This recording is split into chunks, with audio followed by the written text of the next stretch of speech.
morning students. Today we are here with another topic of political science chapter 6 the crisis of democratic order. मतलब जो प्रजातांत्रिक system है उसके लिए संकट का आना। जैसा कि प्रीवियस वीडियो में आपको मैं इमरजेंसी के बारे में काफी कुछ डिस्कस कर चुके हैं हम कि इंडिया में एक ऐसा फेज रहा है अप्रोक्सीमेटली 21 मंथ का एक ऐसा फेज रहा है जिसमें इंडिया में एक आपातकालीन स्थिति जो है वो पैदा हो गई थी। स्टूडेंट पूरे चैप्टर में हमने यही स्टडी करना है कि इमरजेंसी जो है वो क्यों लागू हुई, उसके पीछे क्या रीजंस थे। सबसे पहले तो हम रीजन पढ़ रहे हैं कि कौन से ऐसे रीजन थे जिसकी वजह से कि इमरजेंसी को डिक्लेयर किया गया इंडिया में। उसके बाद हम स्टडी करेंगे कि इमरजेंसी के ड्यूरिंग क्या क्या हुआ इंडिया में, और उसके बाद हम स्टडी करेंगे जो लास्ट टॉपिक है कि हमने मतलब क्या सिखा के गई इमरजेंसी हमें, यानी जो आपातकाल स्थिति है वो हमें डेमोक्रेसी के बारे में, ट्रू डेमोक्रेसी के बारे में क्या क्या चीजें समझा के गई। एक तरह से ये एक सबक जो है हमने आपातकालीन स्थिति से सीखा।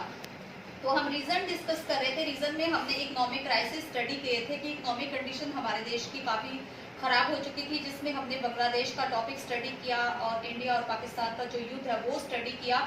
इसके अलावा जो इंटरनेशनल मार्केट का इफेक्ट था वो हमने स्टडी किया। उसके बाद एक रेलवे स्ट्राइक हुई हमारे देश में, जॉर्ज फर्नांडिस के अंडर हुई ये स्ट्राइक, वो स्टडी किया। उसके बाद हमने कुछ मूवमेंट स्टडी किए जो पॉलिटिकल रीजन थे कि जो बिहार और गुजरात में बहुत बड़े मूवमेंट्स हुए थे। जो गुजरात में जो मूवमेंट हुआ था उसमें कांग्रेस हार गई थी इलेक्शन में, और जो बिहार में जो मूवमेंट हुआ था वो हमने स्टडी किया कि जयप्रकाश नारायण के अंडर किस तरह से जो टोटल एक रेवोल्यूशन का जो स्लोगन था वो पूरे देश में स्प्रेड आउट हुआ।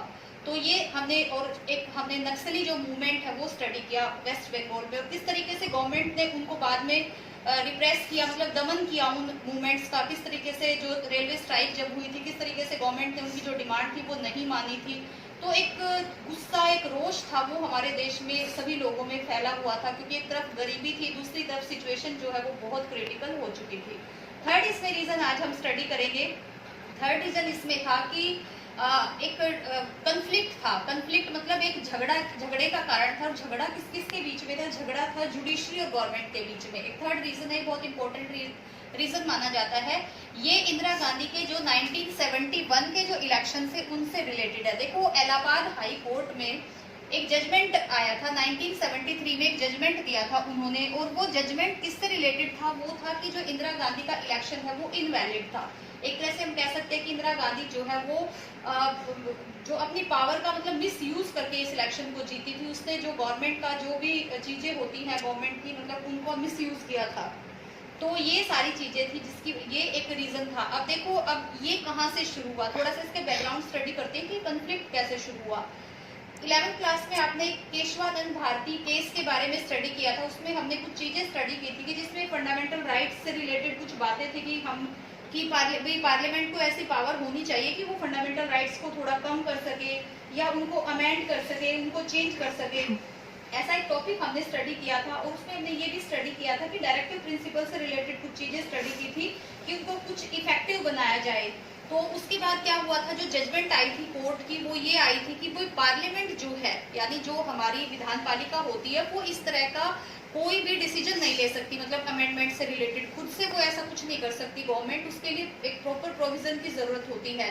तो जब ये अब कंफ्लिक्ट तो क्रिएट होता ही जा रहा था, तो जब ये सिचुएशन ऐसी हुई तो उसके बाद क्या हुआ, जब केशवानंद भारती केस जो खत्म हुआ था उसके बाद क्या हुआ था कि जो सुप्रीम कोर्ट के जज होते हैं, जिनको मैंने यहाँ पे शॉर्ट फॉर्म लिखी है, वो है CJI बोलते हैं इसको, चीफ जस्टिस ऑफ इंडिया।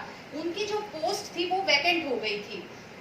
अब जो है एक टेंशन क्रिएट हो चुकी थी। अब जुडिशरी मतलब सुप्रीम कोर्ट, पार्लियामेंट मतलब हमारी जो इसमें से हमारी एग्जीक्यूटिव निकलती है, मतलब हमारी गवर्नमेंट थी एक तरह से। तो इनके बीच में आपस में मनमुटाव था। तो जो वैकेंसी अरोज हुई, मतलब जो वैकेंट हुई ये सीट हमारे चीफ जस्टिस ऑफ इंडिया की, तो क्या हुआ वहां पर क्या होता है, जो हमारे मेन चीफ जस्टिस होते हैं उस टाइम, जो मेन होते हैं उनको हम उसमें मतलब पोस्ट करते हैं प्रेसिडेंट की सजेशन के बाद। उनमें से ही किसी एक जो जज होता है उसको सुप्रीम कोर्ट का चीफ जस्टिस बनाया जाता है, मतलब उसकी एबिलिटी के अकॉर्डिंग ये देखा जाता है, और इसको एक मतलब प्रेसिडेंट की सलाह इसमें ली जाती है। तो क्या हुआ वहां पर A.N. रॉय जो थे उनको CJI अपॉइंट कर दिया गया, जबकि A.N. रॉय उन जो 3 चीफ जस्टिस होते हैं उनमें शामिल नहीं थे। A.N. रॉय जो थे वो इंदिरा गांधी के काफी क्लोज माने जाते थे। तो गवर्नमेंट ने क्या किया उस टाइम, प्रेसिडेंट की मतलब एक सजेशन उनका नहीं लिया गया, मतलब गवर्नमेंट ने अपनी पावर का यूज करके एएन रॉय को जो है सीजेआई अपॉइंट कर दिया। ऐसा करने के पीछे मकसद क्या था? गवर्नमेंट का मकसद यही था कि कुछ जो अमेंडमेंट हो या कोई कानून बनाए तो मतलब जुडिशरी उसमें एक ऑब्स्टेकल ना हो। जैसे कि हमने स्टार्टिंग में पढ़ा था कि बैकग्राउंड क्या थी कि गवर्नमेंट को लगता था कि जो जुडिशरी है वो एक ऑब्स्टेकल का काम कर रही है।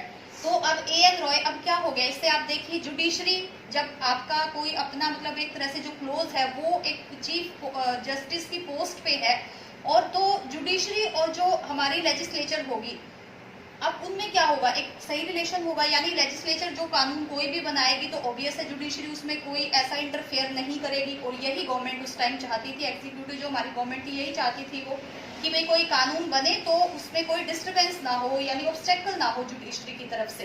तो सेम यही चीज हुई। अब जो इंदिरा गांधी के जो क्लोज थे, जो भी गवर्नमेंट के जितने भी मेंबर थे या जो भी उनके क्लोज थे, उनको ये लगने लगा कि जो जुडिशरी और लेजिस्लेचर है मतलब वो एक जैसे कमिटेड होनी चाहिए, एक दूसरे का जैसे वचनबद्ध होनी चाहिए दोनों, मतलब दोनों जो है उनमें एक अच्छा रिलेशन होना चाहिए, क्योंकि अगर उनमें एक अच्छा रिलेशन होगा तो मतलब देश में जो पॉलिसीज है वो इम्प्लीमेंटेशन उनका अच्छे होगा। इसमें ब्यूरोक्रेसी भी शामिल होगी। जैसे अब अगर ऐसा हो जाता है किसी भी देश में, अगर जुडिशरी जो है वो एग्जीक्यूटिव, लेजिस्लेचर और जो हमारी ब्यूरोक्रेसी है वो, जुडिशरी और ब्यूरोक्रेसी अगर एग्जीक्यूटिव और लेजिस्लेचर के अंडर काम करेंगी तो हम कैसे कह सकते हैं कि वो एक डेमोक्रेटिक देश है?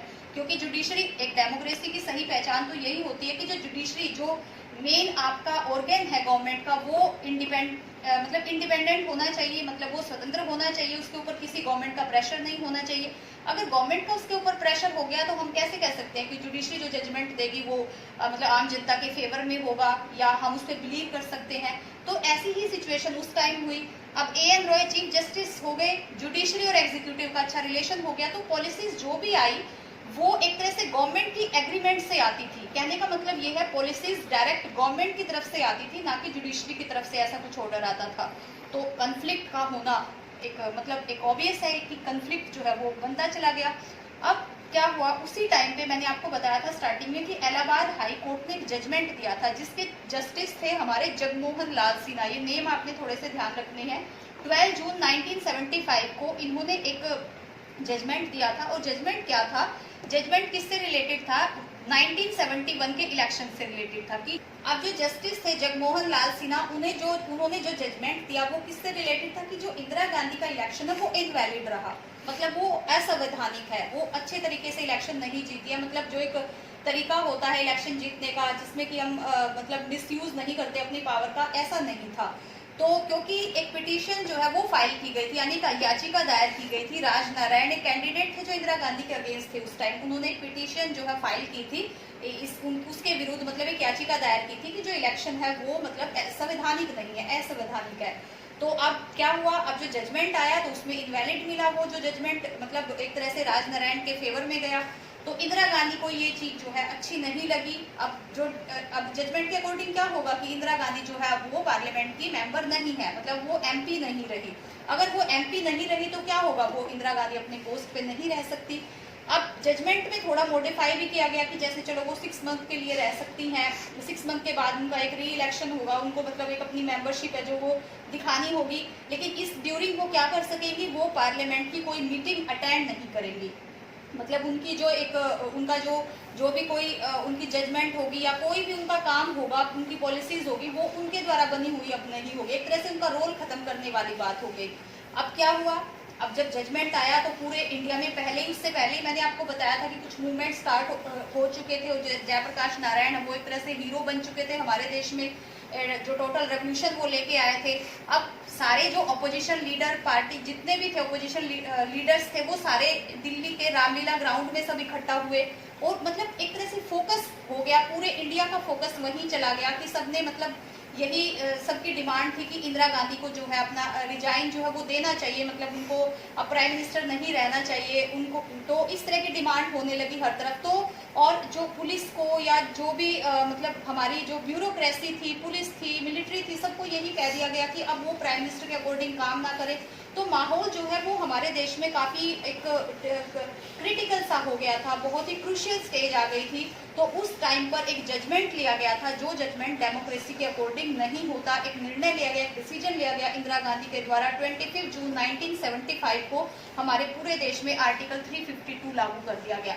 आर्टिकल 352 क्या होता है? ये राष्ट्रपति इस आर्टिकल का यूज करता है, या राष्ट्रपति की या प्रेसिडेंट की हमारे देश में एक पावर होती है, और प्रेसिडेंट इस पावर का यूज तब करता है जब देश में सिचुएशन जो होती है, जो इंटरनल कंफ्लिक्ट होता है, युद्ध जैसी सिचुएशन होती है, या इंटरनल कंफ्लिक्ट जो होता है वो ऐसा हो जाता है कि गवर्नमेंट उसको बेयर नहीं कर पाती। तो आर्टिकल 352 को उस टाइम हमारे देश में लागू कर दिया गया और पूरे देश में जो इमरजेंसी लागू कर दी गई। और इमरजेंसी के दौरान क्या क्या चीजें होती हैं या इमरजेंसी का क्या इफेक्ट हुआ, तो इमरजेंसी में ऑब्वियस है जो स्ट्राइक, जो धरने, जो मूवमेंट्स चल रहे थे उन सब पे बैन लग जाना है, या जो मीडिया है उस पर बैन लग जाएगा, क्योंकि आपके जो राइट्स है वो उसमें खत्म हो जाते हैं। मतलब जो पावर होती है वो सेंट्रलाइज हो जाती है। जैसे हमारे देश में कौन सी गवर्नमेंट है? फेडरल गवर्नमेंट है। फेडरल गवर्नमेंट किस में कन्वर्ट हो जाएगी? यूनाइटरी गवर्नमेंट में कन्वर्ट हो जाएगी, यानी सेंट्रलाइज्ड हो जाएगा सब कुछ इमरजेंसी टाइम पीरियड में। तो बस अब उसके बाद क्या हुआ कि हमारे देश में, पूरे देश में इमरजेंसी जो है वो लागू हो गई। नेक्स्ट टॉपिक जो हमारा होगा वो होगा कि इमरजेंसी के कॉन्सिक्वेंसेस क्या रहे, क्या परिणाम रहे, और क्या सीख हमें इमरजेंसी जो है वो दे के गई। बहुत इंपॉर्टेंट टॉपिक है, और इसमें हम मेनली ये भी स्टडी करेंगे कि इमरजेंसी के बाद हमें एक जो मतलब जो फाइनल जो हमें एक आउटपुट मिलता है वो ये मिलता है कि जुडिशरी, ब्यूरोक्रेसी, एग्जीक्यूटिव और लेजिस्लेचर में किस तरह का रिलेशन जो है होना चाहिए। तो आई होप आपको ये टॉपिक समझ आ गया होगा।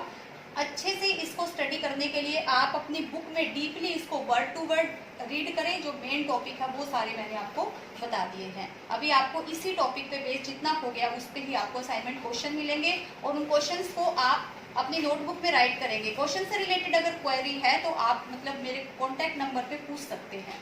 Thank you so much.